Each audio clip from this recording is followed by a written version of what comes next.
antri, makanan kurang, PHK banyak. Itu kan lebih penting dari pesawat terbang itu. Saya dahulukan ini dulu. Jadi saya ngalah untuk menang. Yang menang itu siapa? Rakyat. Emangnya lo siapa? Gimana jadinya kalau Indonesia hari ini nggak dipimpin sama ambisi politik atau kabinet gemuk yang sibuk bagi-bagi kursi, melainkan dikendalikan sama isi kepala dari B.J. Habibie, sang penyelamat krisis tahun 1998. Di saat ini kita semua lagi ngejerit gara-gara rupiah sempat babak belur mendekati level 18.000 per dolar. Ditambah lagi BBM Pertamax yang naik sampai angka 16.000 per liter. Dan yang bikin kesel adalah sebagian pejabat di atas sana malah asik pamer gaya hidup mewah. Mereka dinilai menghamburkan anggaran negara cuma demi fasilitas dinas yang super mahal. Jujur aja, ini kontras banget sama cara kerja B.J. Habibie waktu dulu. Demi nyelamatin perut rakyat yang kelaparan pas krisis 1998 itu, beliau rela mengubur mimpi terbesarnya, yaitu menghentikan pendanaan proyek pesawat IPTN, cuma biar uang negara bisa dialihkan buat subsidi rakyat bawah. Tapi ketika Bapak menjadi presiden pun, itu tidak Bapak cabut lagi, Bapak biarkan saja industri itu ditutup, padahal ada kekuasaan tertinggi seorang Burhanuddin Yusuf. Iya, itu yang mereka nantikan. Kalau andai kata saya laksanakan itu, he's only an airplane maker. He can never make Indonesia. Itu yang mereka isunya tunggu. Saya akan menghadapi inflasi tinggi, suku bunga tinggi, nilai rupiah anjlok hanya 20% dari nilainya. Yang tadi hanya sudah melampaui 16.000 mau ke 20.000. Tapi coba kita lihat hari ini, kita malah dipaksa nonton potret penegakan hukum yang bikin publik skeptis dan geleng-geleng kepala. Belum lagi proyek raksasa makanan bergizi gratis yang dikritik tajam sama banyak ekonom karena rawan banget jadi ladang kebocoran anggaran baru. Ditambah lagi beberapa wajah pejabat yang kalau kita lihat seperti minim empati. Dan mungkin banyak dari kalian yang gak tahu kalau presiden yang memimpin kita hari ini adalah sosok yang sama yang dulu diberhentikan dari dinas militernya oleh Habibie, cuma sehari setelah beliau menjabat sebagai presiden. Dalam catatan sejarahnya, Habibie menegaskan kalau keputusan tegas mencopot sosok ini dari jabatan tertingginya adalah kunci utama kenapa stabilitas bangsa ini waktu itu bisa tetap bertahan dan Indonesia nggak runtuh dalam potensi kudeta berdarah tahun 1998. Tetapi sekarang sosok itulah yang memegang komando tertinggi negara ini. Di tengah kekhawatiran kita semua soal ancaman krisis ekonomi, kemunduran demokrasi dan tatanan hukum yang dinilai carut-marut, sebuah ironi terbesar di mana sosok yang dulu disingkirkan dari struktur kekuasaan demi nyelamatin transisi bangsa, sekarang justru memegang kendali penuh atas ratusan juta rakyat Indonesia. Pastiin kalian nonton video ini sampai akhir, karena di sini gua bukan mau ngeritik pemerintah. Tetapi hari ini gue bakal ngajak lu untuk ngeliat sebuah simulasi sejarah yang menarik tentang bagaimana seandainya jika akal sehat dan visi teknokrasi B.J. Habibie yang memimpin kita sekarang. Sekaya apa, semaju apa, dan sekuat apa fondasi ekonomi negara kita hari ini.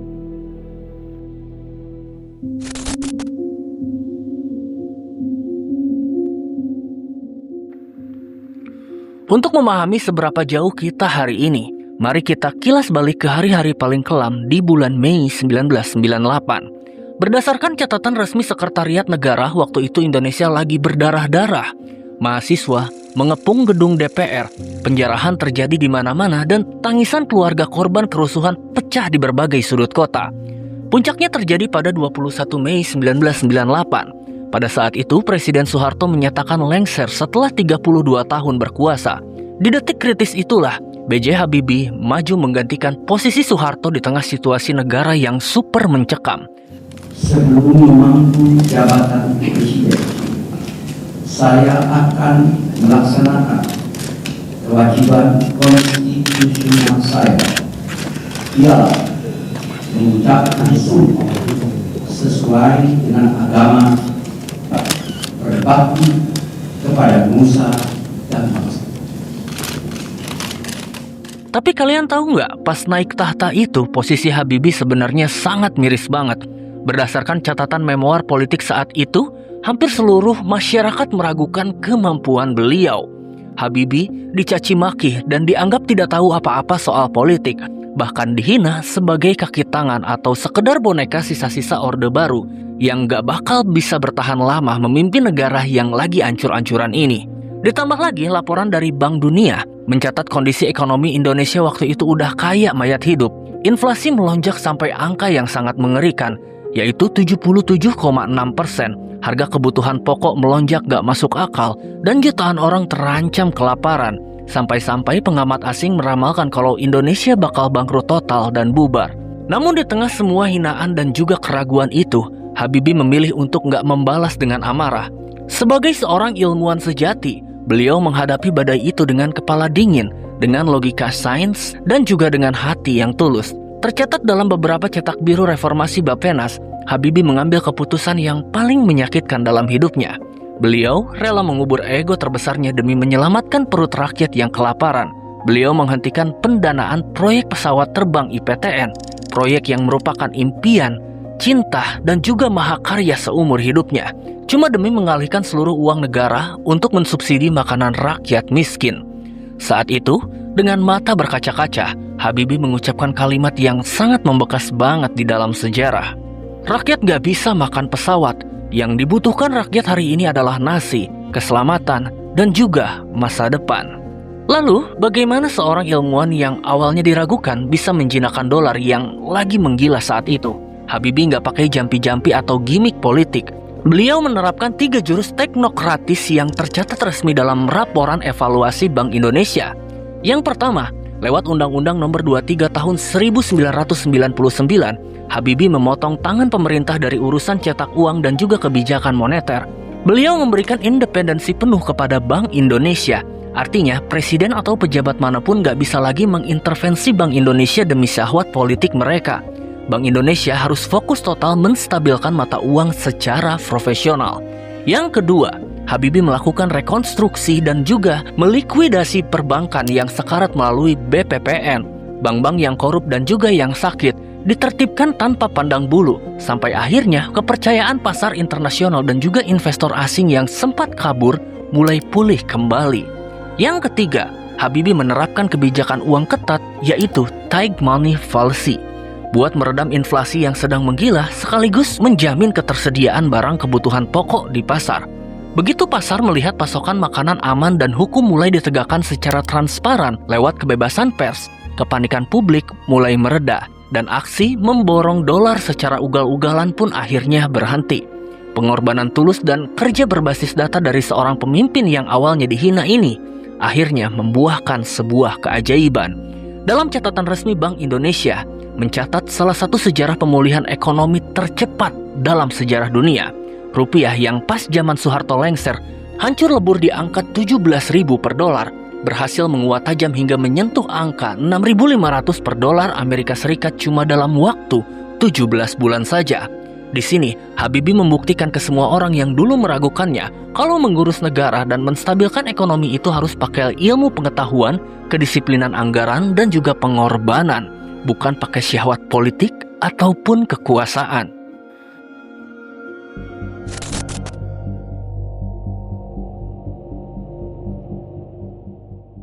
Namun semua fondasi ekonomi dan juga kebebasan yang dibangun Habibie nggak akan pernah ada kalau beliau kalah dalam ujian paling mematikan tepat 1 hari setelah dilantik menjadi presiden. Sebuah peristiwa menegangkan yang tercatat dalam buku catatan sejarah atau memoir resmi B.J. Habibie yang berjudul Detik-Detik yang Menentukan. Hanya hitungan jam setelah memegang sumpah jabatan, Habibie harus mengambil resiko politik yang terbesar dalam hidupnya, yaitu mencopot Letnan Jenderal Prabowo Subianto dari jabatannya sebagai Panglima Kostrad. Bayangin betapa mencekamnya situasi waktu itu. Jakarta belum sepenuhnya pulih dari kepulan asap di kerusuhan Mei. Di tengah situasi yang sedang rapuh itu, Habibie menerima laporan mendesak dari Pangap Jenderal Wiranto kalau ada pergerakan pasukan Kostrad dari luar daerah yang masuk ke ibu kota tanpa koordinasi resmi. Pasukan bersenjata lengkap itu bahkan dilaporkan mengepung kediaman Habibie di Kuningan dan juga di Istana Negara. Sebagai presiden baru yang gak punya latar belakang militer, Habibie jelas diragukan banyak orang. Banyak pihak mengira bahwa beliau akan tunduk di bawah moncong senjata dan tekanan kekuatan militer sisa Orde Baru. Namun disinilah mentalitas seorang teknokrat sejati diuji. Habibie sadar Kalau beliau membiarkan pergerakan pasukan liar ini, maka reformasi bakal mati sebelum berkembang, dan Indonesia bisa terjerumus ke dalam perang saudara. Tanpa ragu, Habibie langsung memerintahkan pergantian Pangkostrat hari itu juga. Keputusan mendadak ini tentu saja bikin situasi makin panas. Dalam catatan sejarahnya, Prabowo yang mendapat kabar itu langsung datang ke istana dengan seragam tempur yang lengkap. Sesuai prosedur pengamanan istana, senjata yang beliau bawa harus dititipkan di luar sebelum masuk ke ruangan presiden. Di dalam ruangan yang sunyi dan menegangkan itu, terjadilah pertemuan yang sangat bersejarah. Ketika itu Prabowo mempertanyakan alasan pencopotannya yang terkesan mendadak dan merasa hal itu kurang adil bagi dirinya dan keluarganya.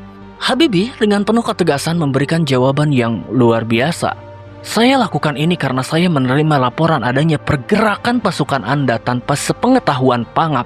Demi keselamatan bangsa dan agar militer nggak ikut campur dalam urusan politik, keputusan ini tidak bisa diubah. Dan saat Prabowo mencoba untuk meminta waktu penundaan, Habibie dengan tegas menolak dan berkata, "Tidak ada. Sebelum matahari terbenam, Anda harus segera menyerahkan jabatan Anda kepada pejabat baru. Ini adalah perintah presiden." Keputusan berani buat memutus rantai pergerakan pasukan ini jadi kunci utama kenapa transisi reformasi 1998 bisa berjalan damai tanpa adanya pertumpahan darah tambahan. Berdasarkan analisis sejarah, kalau saja saat itu Habibie goyah, penakut, atau memilih untuk berkompromi demi mengamankan kursinya sendiri, wajah Indonesia hari ini pasti bakal jauh berbeda. Habibie memberikan pelajaran berharga yang sangat mahal banget buat bangsa ini, bahwa di bawah kepemimpinannya, aturan hukum negara dan keselamatan ratusan juta rakyat Indonesia jauh berada di atas pangkat, senjata, maupun ambisi pribadi seorang jenderal.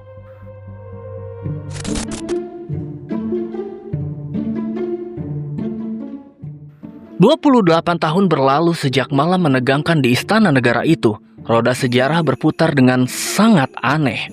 Sosok yang dulu dicopot jabatannya dan diberhentikan langkahnya sama Habibie demi menyelamatkan masa depan bangsa, hari ini justru duduk nyaman sebagai orang nomor 1 di negara kita.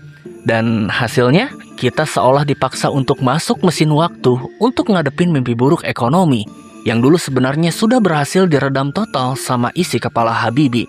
Kalau dulu Habibie mati-matian nurunin dolar demi perut rakyat, hari ini kita malah dipaksa nonton nilai tukar rupiah yang sempat babak belur sampai menembus angka 18.000 per dolar Amerika Serikat. Angka yang jelas menjadi alarm bahaya buat dompet kita semua. Udah gitu, jeritan masyarakat makin kencang karena harga bensin pun ikut naik. Salah satunya harga BBM Pertamax yang kemarin-kemarin harganya menjadi 16.000 per liter.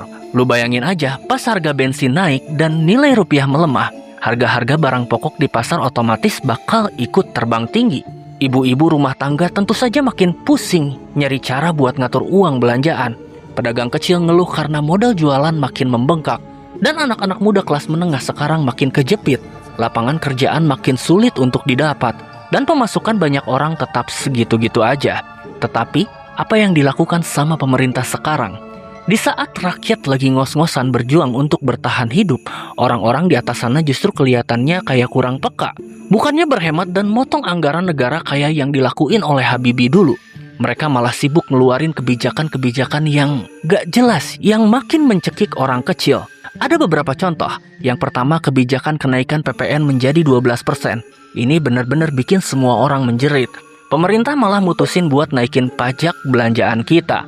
Akibatnya, barang-barang di toko, sabun, baju, sampai makanan yang kita beli sehari-hari otomatis harganya jadi ikutan naik, menjadi semakin mahal. Kebijakan ini dianggap gak empati karena ditarik di waktu yang salah, yaitu pas dompet masyarakat lagi pada kering. Yang kedua, urusan proyek fisik dan juga renovasi yang gak darurat. Duit pajak yang kita bayar pakai keringat sendiri, bukannya fokus dipakai untuk nurunin harga beras atau ngebantu daya beli masyarakat. Malah dihamburin buat proyek-proyek yang kelihatannya cantik. Contohnya kayak anggaran fantastis buat renovasi gedung-gedung pemerintahan, beli mobil dinas baru yang mewah untuk pejabat, sampai proyek infrastruktur megah yang urgensinya dipertanyakan di tengah situasi ekonomi yang lesu kayak gini. Yang ketiga, skandal pajak dan denda bea cukai yang ugal-ugalan. Ini yang paling sering bikin netizen ngamuk di sosial media. Banyak banget kasus viral di mana barang kiriman dari luar negeri atau bahkan barang bawaan buat kebutuhan sosial dan pendidikan malah ditahan dan dipalak denda pajak yang angkanya nggak masuk akal, bisa berkali-kali lipat dari harga barang aslinya. Aturan yang harusnya melindungi malah berasa kayak menjebak dan memeras masyarakatnya sendiri. Bukannya nyari solusi pintar buat beresin krisis keuangan, pemerintah sekarang justru banyak yang ngecap hobi nyari jalan pintas yang nambah beban hidup masyarakat. Negara kayak jalan tanpa arah, kehilangan cara kerja yang taktis dan lebih mementingkan proyek dibanding nasib ratusan juta rakyatnya.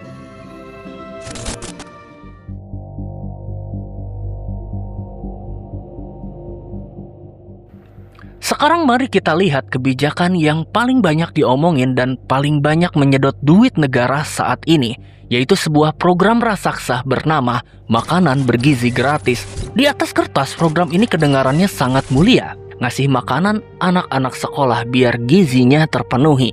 Tapi di lapangan kenyataannya justru bikin orang geleng-geleng kepala. Program ratusan triliun ini dinilai banyak ekonom dan pengamat berubah menjadi proyek yang penuh masalah dan rawan dengan pemborosan anggaran. Sekarang kalau kalian perhatiin berita-berita belakangan ini, pelaksanaan program ini di berbagai daerah terkesan buru-buru dan juga dipaksain. Masalah utamanya berada di sistem operasional dan distribusinya yang berantakan. Ada beberapa contoh kekacauan yang terjadi di lapangan. Pertama adalah kualitas makanan yang gak jelas dan gak merata. Di beberapa wilayah ada laporan yang makanannya sampai ke anak-anak sekolah dengan kualitas yang jauh dari kata bergizi. Sayurnya layu, lauknya seadanya, bahkan di beberapa tempat sempat viral kasus makanan yang basi atau porsinya dipotong secara nggak wajar. Yang kedua, masalah vendor dan rantai pasok yang nggak transparan. Karena anggarannya yang raksasa, proyek pengadaan makanan ini rawan banget jadi rebutan. Di tingkat bawah, banyak pihak yang mengkritik kalau penunjukan vendor atau penyedia catering itu nggak transparan. Ujung-ujungnya, yang dapat proyek diduga cuma orang-orang yang punya akses ke lingkaran kekuasaan setempat, bukan catering profesional yang benar-benar paham standar gizi anak. Ketiga, pemborosan anggaran yang dinilai tidak tepat sasaran. Di saat anggaran negara lagi seret, rupiah lagi melemah dan kita masih punya banyak utang, pemerintah nekat menggelontorkan dana ratusan triliun buat program makan bergizi gratis ini. Banyak pengamat pendidikan dan juga pengamat ekonomi menilai, duit sebanyak itu harusnya bisa dipakai buat memperbaiki sekolah-sekolah yang ambruk, naikin gaji guru honorer yang mengenaskan, atau bikin program ketahanan pangan yang dampaknya jangka panjang. Coba kita bandingin lagi sama cara berpikir B.J. Habibie dulu. Sebagai ilmuwan dan teknokrat sejati, Habibie kalau bikin kebijakan itu selalu berbasis data, perhitungan yang matang dan efisiensi yang ketat. Beliau nggak mau memaksakan program raksasa yang jalan kalau sistem distribusinya belum siap. Karena itu sama aja kayak ngebuang duit rakyat ke lubang sumur yang bocor. Habibie pernah mengorbankan proyek pesawatnya demi ngasih subsidi beras dan juga obat-obatan secara tepat sasaran lewat sistem yang terstruktur. Sementara hari ini anggaran ratusan triliun dari uang pajak kita justru rawan habis dan juga menguap di lapangan demi ambisi politik, di mana uangnya mengalir kemana-mana. Tetapi kualitas gizi yang didapat anak-anak kita justru di beberapa tempat sangatlah dipertanyakan. Yang kenyang diduga cuma oknum-oknum yang memanfaatkan proyek ini di lingkaran bawah.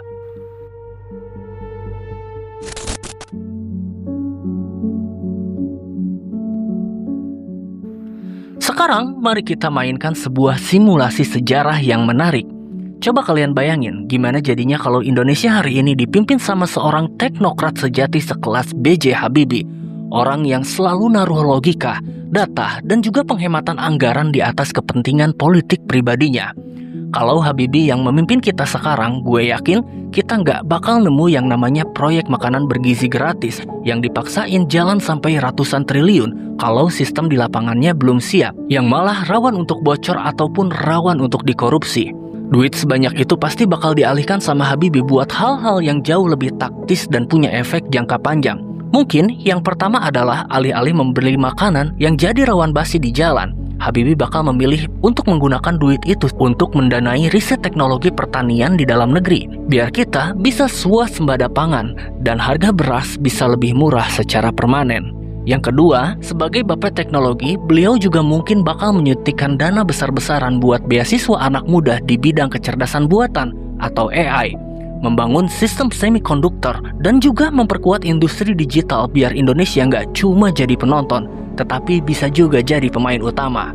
Dan yang ketiga, mungkin disiplin anggaran beliau bakal dipakai buat nguatin posisi Bank Indonesia biar nilai tukar rupiah kita kebal dari hantaman global, bukan malah bikin kebijakan pengetatan yang nyusahin rakyat kayak naikin tarif PPN jadi 12% yang bikin harga barang belanjaan makin mahal. Mungkin di bawah isi kepala Habibie kita bakal dipimpin sama ilmu pengetahuan, kedisiplinan mengelola uang, dan rasa cinta yang tulus sama bangsa sendiri. Bukan sekedar ambisi kekuasaan yang bebal yang kelihatannya minim empati. Tapi sayang realita pahit itu sekarang sedang berada di mata kita. Indonesia rasanya kayak berjalan mundur dan kehilangan akal sehatnya.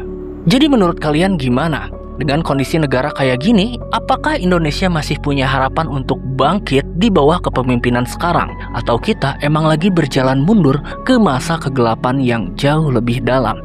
Coba tulis tanggapan kalian di kolom komentar.